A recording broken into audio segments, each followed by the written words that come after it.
Justice toujours, autre mobilisation, celle des avocats de Limoges, toujours pour protester contre le déménagement à Poitiers de la chambre sociale de la Cour d'appel de Limoges. Aujourd'hui, les robes noires étaient soutenues par la Fédération nationale des accidentés du travail et handicapés. Louis Roussel, Henri Simonet. Depuis 2 ans, Yolande ne peut plus travailler. Suite à d'importants problèmes de santé, elle a été reconnue travailleuse handicapée, mais elle doit se battre devant les tribunaux pour obtenir une allocation.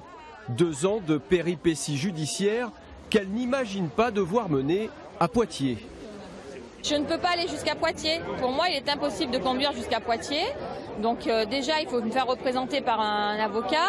Et les avocats, je pense que sur Poitiers, on n'aura pas le même dialogue qu'avec Limoges. On a nos avocats à Limoges, pourquoi les perdre ? Comme Yolande, un groupe de bénévoles de la Fédération des accidentés de la vie s'est mobilisé.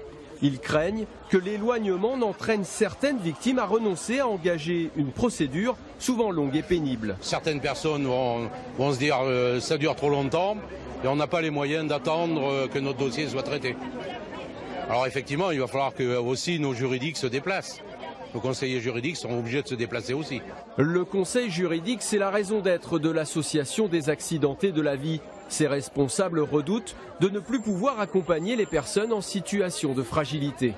C'est préjudiciable parce qu'ils vont devoir payer bien souvent un avocat. Ils n'ont pas forcément les moyens de rémunérer l'avocat. Donc bien souvent, ils risquent d'abandonner l'appel et de ne pas aller plus loin et de rester avec une décision une décision négative.